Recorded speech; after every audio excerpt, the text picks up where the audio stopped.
നിങ്ങളുടെ ഇഷ്ട പരമ്പരകൾ എക്സ്ക്ലൂസീവായി സൺ നെക്സ്റ്റ് ആപ്പിലൂടെ തികച്ചും ഫ്രീ ആയി ഇപ്പോഴേ ആപ്പ് ഡൗൺലോഡ് ചെയ്യൂ.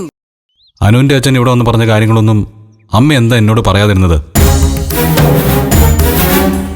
ഞാൻ ചോദിച്ചപ്പോൾ അമ്മ പറഞ്ഞത് അനന്തൻ മാഷ് അമ്മയെ ഭീഷണിപ്പെടുത്തുക ചെയ്തെന്നാ.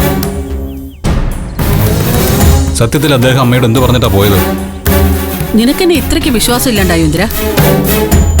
അയാൾ ഈ മുറ്റത്ത് വന്നെന്ന് പ്രസംഗിച്ചത് മുഴുവൻ വള്ളി പുള്ളി വിടാതെ എനിക്ക് നിന്നോട് പറയാമായിരുന്നു. ഞാനത് ചെയ്യാതിരുന്നതേ എന്റെ മകൻ അത് കേട്ട് വിഷമിക്കണ്ടെന്ന് കരുതിയിട്ടാ. നിന്റെയൊക്കെ മനസ്സിലേ അനന്തൻ മാഷിനെ കുറിച്ചൊരു ചിത്രം ഉണ്ടായിരുന്നില്ലേ? ഞാനായിട്ടത് പിച്ച് ചെയ്തിട്ടുണ്ടെന്ന് കരുതിയിട്ടാ തൽക്കാലം ഞാനത് വിശദീകരിക്കാതിരുന്നു. ഓ, ഇനി അതിന്റെ ആവശ്യമില്ല. എന്റെ മുഖത്ത് നോക്കി എന്നെ കുറിച്ച് അയാൾ പറഞ്ഞത് വിട്ടേക്കാം. അത് ഞാൻ മാത്രം അറിഞ്ഞാൽ മതിയല്ലോ. എന്നാലേ നീയും കൂടെ അറിയാൻ വേണ്ടി അയാൾ പറഞ്ഞത് മുഴുവൻ ഞാൻ പറയാ ഇന്ദ്ര.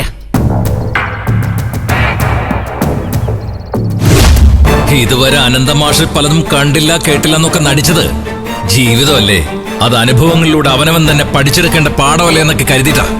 നിങ്ങൾക്കത് വേണ്ട എന്നുണ്ടെങ്കിൽ എനിക്കും വേണ്ട സുശീലേ, നമുക്കത് ഇന്ന് തന്നെ നിർത്തിയേക്കാം. പക്ഷെ എന്റെ മോളെ എനിക്ക് തിരിച്ചു തരുമ്പോ ഞാൻ ഏൽപ്പിച്ചതുപോലെ തന്നെ എനിക്ക് തിരിച്ചു കിട്ടിയിരിക്കണം. അന്തസ്സുള്ള അമ്മായിയമ്മയാണെങ്കിൽ അതെല്ലാം തിരിച്ചു കൊടുത്തിട്ട് വേണം മരുമകളെ ഇറക്കി വിടാൻ. ഇല്ലെങ്കിൽ ഞാനും എന്റെ 5 മക്കളും നാളെ ഈ വീട്ടിൽ കയറി താമസം തുടങ്ങും.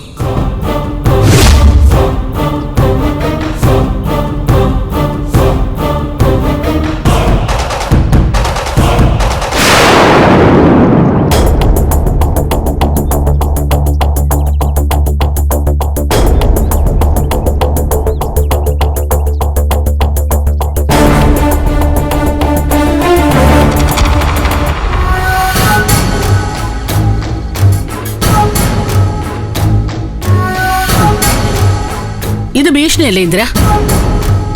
അയാളും അയാളുടെ 5 മക്കളും ധൈര്യം ഉണ്ടെങ്കിലേ ഈ വീടിന്റെ മുറ്റത്തൊന്ന് ധർണ്ണ ഇരിക്കട്ടെ എന്ന് കരുതി തന്നെയാ അനുപമ ആ വാടക വീട്ടിൽ നിന്ന് ഇറക്കി വിടാൻ ഞാൻ നിന്നോട് പറഞ്ഞത്.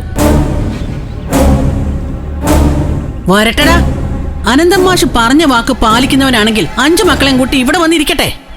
ബാക്കി ഞാൻ അപ്പ പറഞ്ഞു കൊടുക്കാം. ഒരാൾ ഒരു കാര്യം ചെയ്യുമെന്ന് പറഞ്ഞാ അത് അതേപടി ചെയ്യുമെന്ന് നിർബന്ധമൊന്നും ഇല്ലമ്മേ.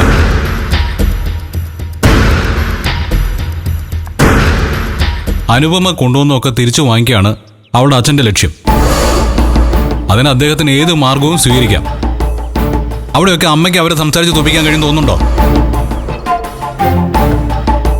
അല്ല, നീ എന്തായി പറഞ്ഞോണ്ട് വരുന്നേ?